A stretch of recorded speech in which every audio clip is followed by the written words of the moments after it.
Good morning students. आज के special video में आप सबका स्वागत है। आज के स्पेशल वीडियो में हम एक स्पेशल टॉपिक के ऊपर बात करने वाले हैं, जो कि आपने थंबनेल पर देखा होगा कि आज के वीडियो में हम बात करने वाले हैं कि आखिर सेल होती क्या है।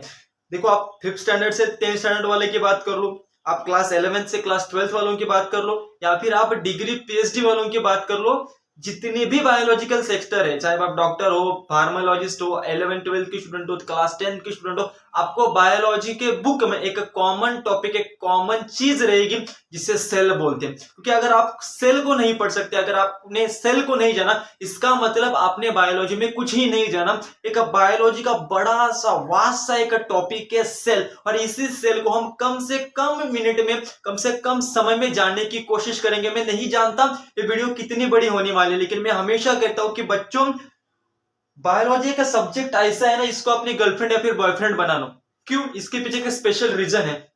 जैसे अगर हम रात के भले 11 बजे हो, सुबह के बजे हो, दोपहर के बजे हो, अपने गर्लफ्रेंड से या फिर बॉयफ्रेंड से बात करते, तो ये नहीं सोचते कि सिर्फ और सिर्फ 10 मिनट का बात करने की, सिर्फ 15 मिनट बात करने की, सिर्फ आधा घंटा बात करनी। जब तक मोबाइल की चार्जिंग है, जब तक समय है, तब तक उनसे बात करते हैं, क्योंकि हमें अच्छा लगता है। तो जिस दिन हमने बायोलॉजी के अपना गर्लफ्रेंड बनाने के बारे में सोच लिया ना, उस दिन हमारे दिमाग में ये ख्याल नहीं आएगा कि इसको एक पर्टिकुलर टाइम पीरियड के हिसाब से जानने का है। तो इसलिए कहता हूँ कि वीडियो कितनी देर बनेगी मैं नहीं जानता। आपने बायोलॉजी का अपने गर्लफ्रेंड बना ली, तो आज का जो बायोलॉजिकल टॉपिक है आप उसे पूरा देख पाएंगे। आपके दिमाग में ये ख्याल नहीं आएगा कि 5 मिनट की वीडियो है, 10 मिनट की वीडियो, या फिर 15 मिनट, या फिर 20 मिनट की वीडियो बनने वाली है। ठीक है, तो आज का जो वीडियो है ना, उसको हम 3 सेक्शन में डिवाइड करने वाले हैं। अभी 3 सेक्शन में देखो कैसा, अगर किसी भी चीज को जानने का रहेगा तो सबसे पहले उसकी हिस्ट्री जानते हैं। हिस्ट्री को जानने के बाद हम उसकी ज्योग्राफी जानते हैं, मतलब उसका स्ट्रक्चर क्या है, और उसके बाद डीपली उसके अंदर जाते हैं। तो वैसे अब आज हम सेल को पढ़ने वाले हैं, तो इस सेल में सबसे पहले हम उसकी हिस्ट्री देखेंगे,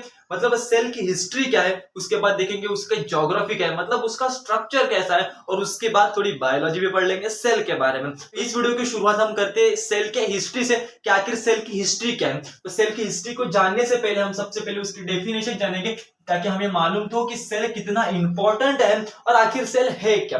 तो बेसिकली सेल, आपकी जो बॉडी है वो सेल से ही मिलकर बनी हुई है। जैसे कि आप कोई घर मान लो, उस घर की जो दीवारें हैं उसके अंदर ईंटें लगाई है, उन्हीं ईंटों को मिला मिलाकर आपका पूरा घर बना है। तो वैसे ही आपकी बॉडी को मान लो, एक एक सेल को मिलाकर आपकी बॉडी बनी है। और ये सेल इंपॉर्टेंट क्यों है, इसकी डेफिनेशन से आपको समझ में आएगा।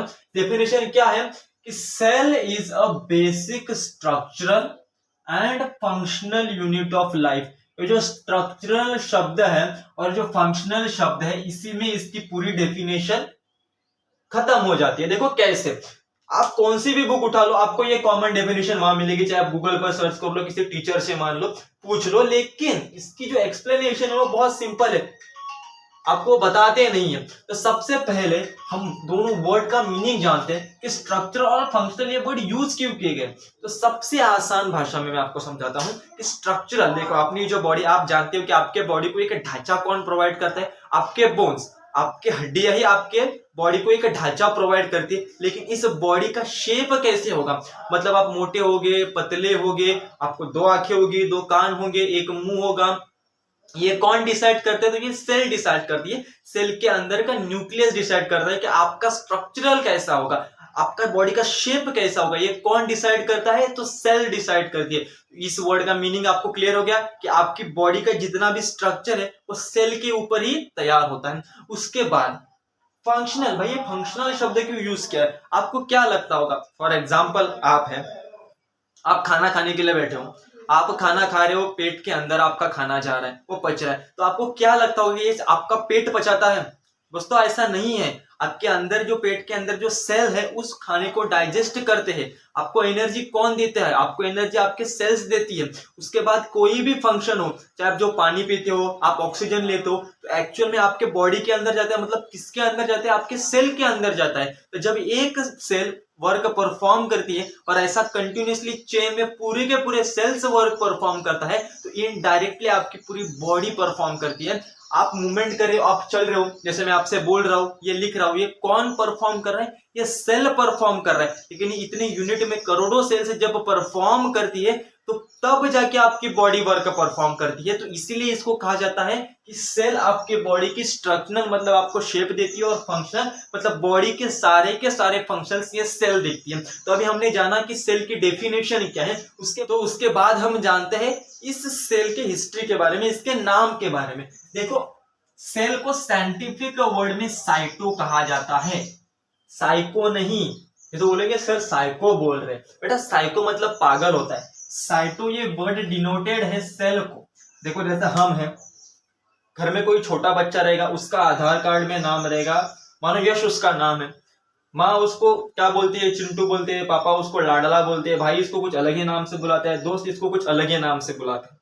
मतलब उसका ओरिजिनल नाम तो अलग है, लेकिन हर इंसान उसके रिश्ते के वाइज उसको जो क्या बोलते हैं एक्स्ट्रा नाम से बुलाते हैं। पिंटू हो गया, चिंटू हो गया, लाडला हो गया, कोई तो गालियां भी देते हैं, तो वो अलग अलग बात है। तो वैसे ये जो सेल वर्ड है, ये सेल वर्ड इंग्लिश वर्ड है। जैसे हिंदी में इस साइटो को क्या कहा जाता है, कोशिका कहा जाता है। तो अब मैंने आपको इतना ही बताया कि इसका साइंटिफिक जो नाम है वो साइटो है, और इस साइटो को अलग अलग भाषा में अलग अलग नाम से पुकारा जाता है। और ये सेल इंग्लिश इसका नाम है, साइटो का इंग्लिश नाम सेल है, हिंदी नाम क्या है, इसको कोशिका कहा जाता है। और इसी साइटो का मतलब इस सेल के स्टडी को साइटोलॉजी कहा जाता है। मतलब साइटो मतलब क्या, सेल, और लॉजी मतलब क्या, स्टडी। तो इन साइटो की मतलब इन सेल की स्टडी इसको साइटोलॉजी कहा जाता है। उसके बाद आगे बढ़ते हैं, ये जो फर्स्ट सेल थी वो किसने देखी थी, मतलब कैसे पता चला, किसने ढूंढा पहली सेल को। तो ये ढूंढा रॉबर्ट हुक ने 1665।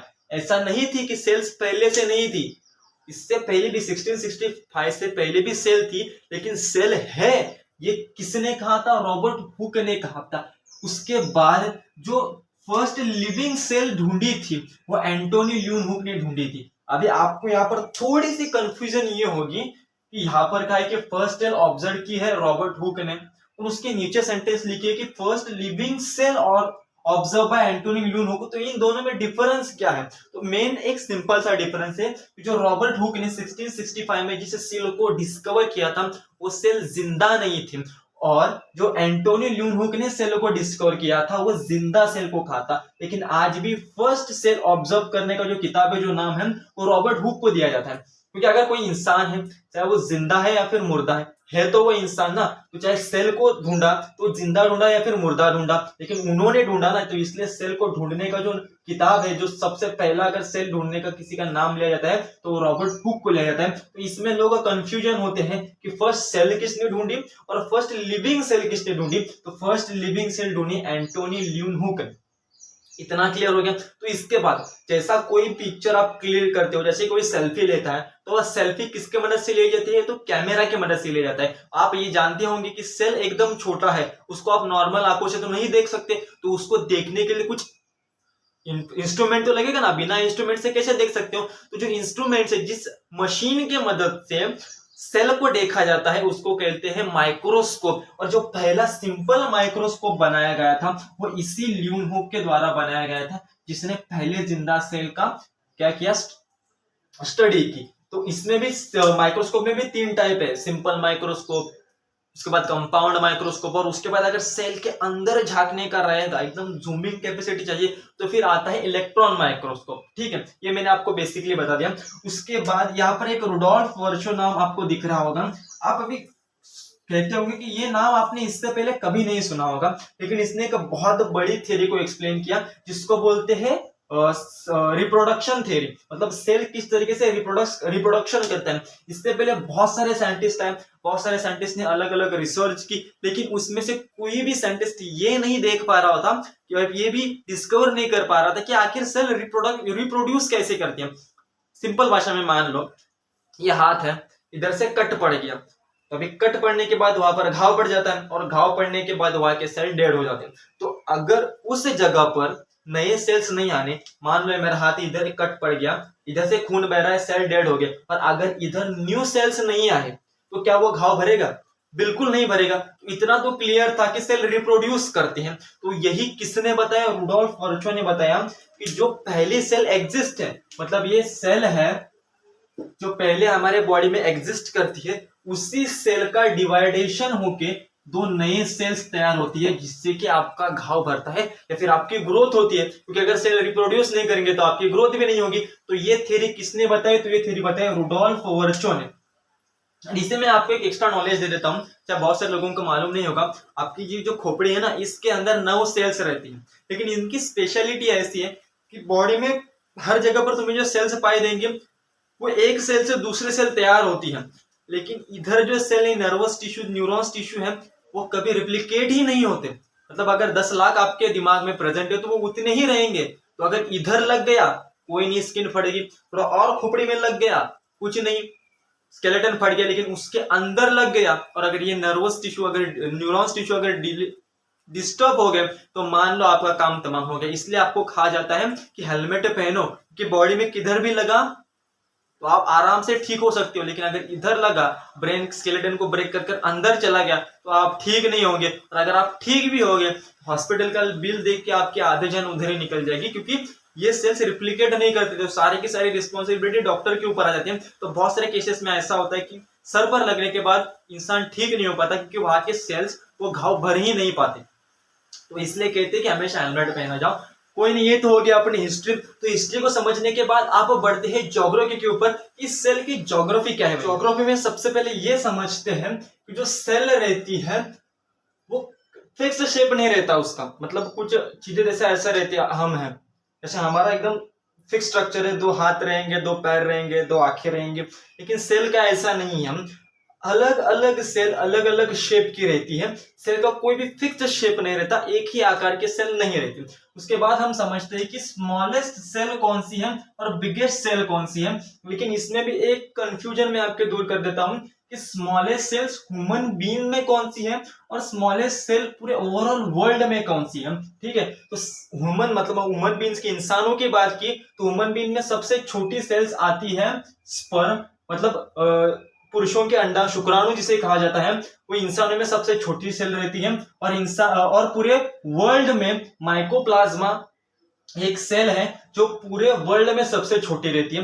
पूरे वर्ल्ड में सबसे बड़ी सेल कौन सी रहती है और पूरे ह्यूमन बीइंग्स प्रजाति में सबसे बड़ी सेल्स कौन सी रहती है उसको देखते हैं। तो ह्यूमन बीइंग प्रजाति में सबसे बड़ी जो सेल रहती है वो फीमेल का एग रहता है। उसके बाद जो पूरे वर्ल्ड की बात की तो ऑस्ट्रिच का एग रहता है। ऑस्ट्रिच मतलब क्या? शुतुरमुर्ग। उसका कम से कम 15 सेंटीमीटर का एग रहता है, जो पूरे वर्ल्ड में सबसे बड़ी सेल है। तो इसके बाद एक और चीज यहाँ पर गौर करने की है कि सेल्स भी कुछ टाइप में डिवाइड है। 2 टाइप के मेन रहते हैं। सबसे पहले प्रोकैरियोटिक सेल और दूसरी यूकैरियोटिक सेल्स। जो प्रोकैरियोटिक सेल रहती है और यूकैरियोटिक सेल रहती है, इसमें 2 मेजर डिफरेंट है कि जो प्रोकैरियोटिक सेल रहेगी उसका जो न्यूक्लियस रहेगा, फॉर एग्जांपल ये प्रोकैरियोटिक सेल है तो उसका जो न्यूक्लियस रहेगा वो कंप्लीट न्यूक्लियस नहीं रहेगा और उस न्यूक्लियस के ऊपर मेम्ब्रेन भी नहीं रहेगी। वो न्यूक्लियस ऐसा इधर उधर घूमता ही रहेगा। लेकिन वही अगर यूकैरियोटिक के सेल की बात की जाए तो उसका जो न्यूक्लियस रहेगा वो एक ही जगह पर फिक्स रहेगा, उसके ऊपर न्यूक्लियर मेम्ब्रेन भी रहेगी और साथ में उसके अंदर जितने भी ऑर्गन्स रहेंगे, ऑर्गेनिजल्स रहेंगे उस सेल के, उसके आजू बाजू भी मेम्ब्रेन रहेगी। मतलब जो प्रोकैरियोटिक सेल है उसके पास कंप्लीट न्यूक्लियस नहीं, वो पूरे सेल में फ्लो करता रहता है और उसके पास उसके जो ऑर्गन्स है उसको मेम्ब्रेन प्रेजेंट नहीं रहती। लेकिन वही उसके अपोजिट जो यूकैरियोटिक सेल है उसमें ट्रू न्यूक्लियस रहता है और उसका दिमाग ठिकाने रहता है, इसलिए वो एक ही जगह पर रहता है और उसके साथ साथ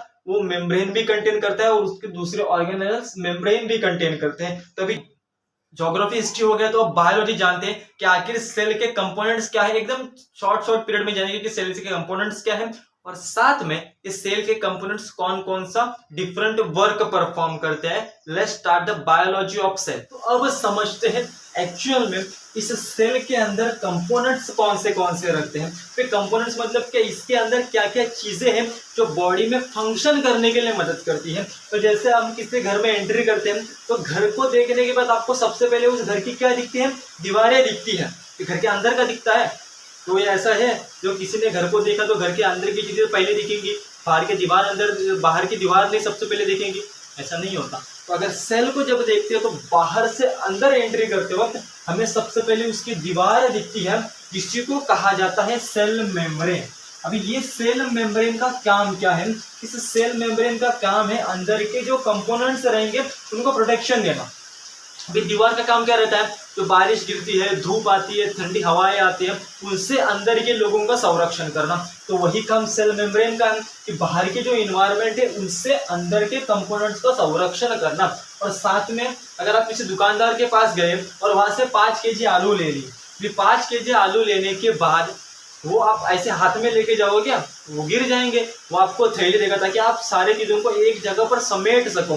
तो वैसा ही सेल मेम्ब्रेन सारे सेल के कंपोनेंट्स को एक जगह पर समेटता है। तो ये हो गया सेल मेम्ब्रेन का। उसके बाद अभी घर की दीवारें देख ली, ठीक है, जैसे ही दरवाजा खोलते हो और जाके अंदर आ जाते हो तो आपको घर का इन्वायरमेंट दिखता है। तो वैसे ही जब सेल के अंदर चले जाते हो तो सेल के अंदर आपको एक फ्लूइड दिखेगा, जो आपको डायग्राम पर नहीं दिख रहा है, लेकिन मैं आपको समझाने के लिए बोल रहा हूँ कि यहाँ पर हर जगह पर फ्लूइड है, जिसको क्या कहा जाता है, जिसको साइटोप्लाज्म कहा जाता है या फिर साइटोसोल कहा जाता है। यहाँ पर साइटोसोल की जगह पर लिखना चाहिए साइटोप्लाज्म। क्या कहते हैं, साइटोप्लाज्म।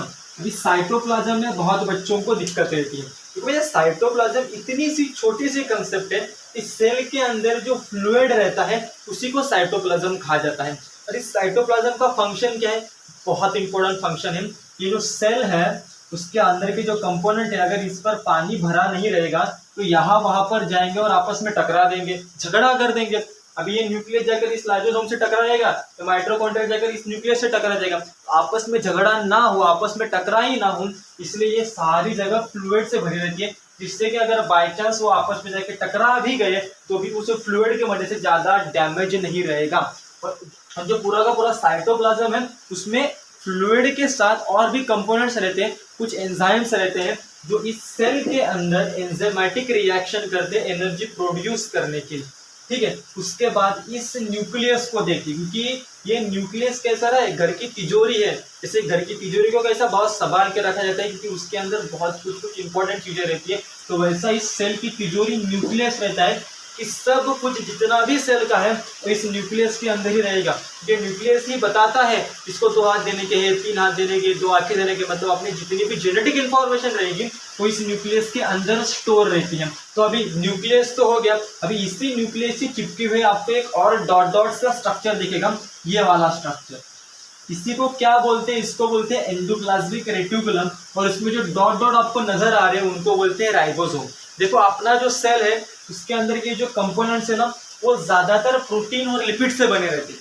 तो इससे अपने को क्या साबित होता है कि अपने को भैया भारी मात्रा में प्रोटीन लिपिड्स चाहिए। अगर अपने को ये चाहिए तो ये खुद का खुद खाना बनाना पड़ेगा।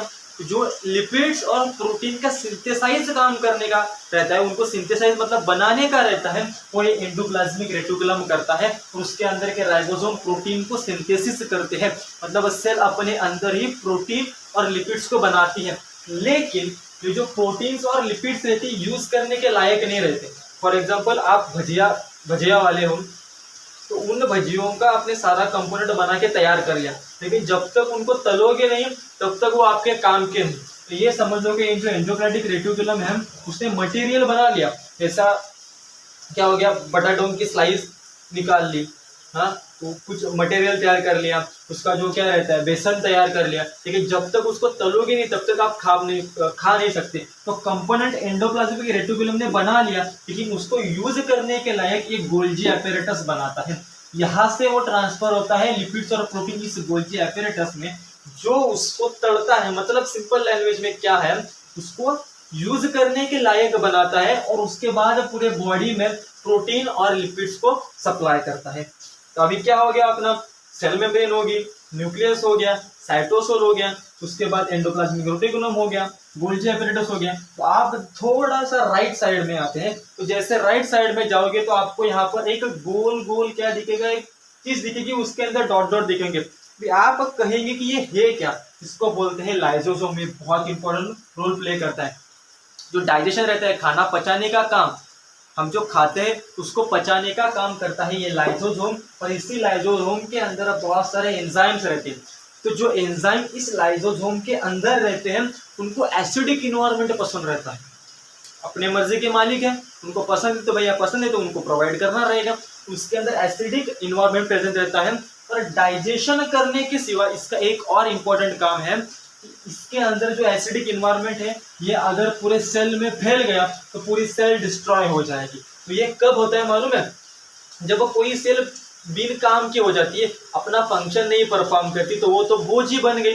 तो ये लाइसोसोम है वो रप्चर होता है और इसके अंदर का जो एसिड है वो पूरे सेल में फैल जाता है और जो सेल बिन काम की है, फंक्शनलेस है, वो खा जाता है। उस एसिड से वो सेल डिस्ट्रॉय हो जाती है। तो ये लाइसोसोम का बहुत इंपॉर्टेंट फंक्शन भी है। तो इसलिए भी मैंने पहले कहा कि अगर इसके अंदर साइटोप्लाज्म मतलब फ्लूइड नहीं रहेगा और अगर ये लाइसोसोम और न्यूक्लियस के आपस में झगड़ा हो गया तो इसको तो बेटा कुछ नहीं होगा, लेकिन ये अगर रप्चर हो गया तो न्यूक्लियस की पूरी वाट लग जाएगी, इसका एसिड पूरे सेल को जला देगा। उसके बाद ये आपको एक खाली डिब्बे जैसा दिख रहा होगा, इनको बोलते हैं वैक्यूल्स। भी जो पानी रहता है, जो खाना रहता है, जो स्टोरेज मटेरियल, ये अपनी स्टोरेज रूम है। वैक्यूल्स क्या है? अपनी स्टोरेज रूम जिसमें बहुत सारे components, protein, lipids, water, food store रहता है। उसके बाद आता है लास्ट में माइटोकॉन्ड्रिया। बेटा माइटोकॉन्ड्रिया को पावर हाउस ऑफ सेल कहा जाता है। मतलब क्या? जो हम चीजें खाते हैं उनको उनका एनर्जी बनाने का काम ये माइटोकॉन्ड्रिया करता है।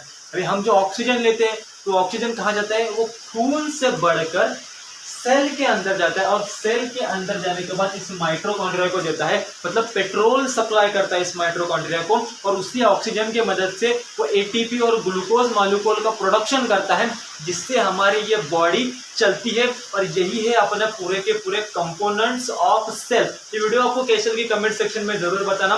मैंने आपको हिस्ट्री, ज्योग्राफी और पूरी की पूरी कंपोनेंट्स ऑफ सेल को समझा, इसलिए थोड़ी वीडियो बड़ी होगी। दोस्तों अगर बता दो कुछ गलती हो गई तो माफी चाहता हूँ। मिलते हैं नेक्स्ट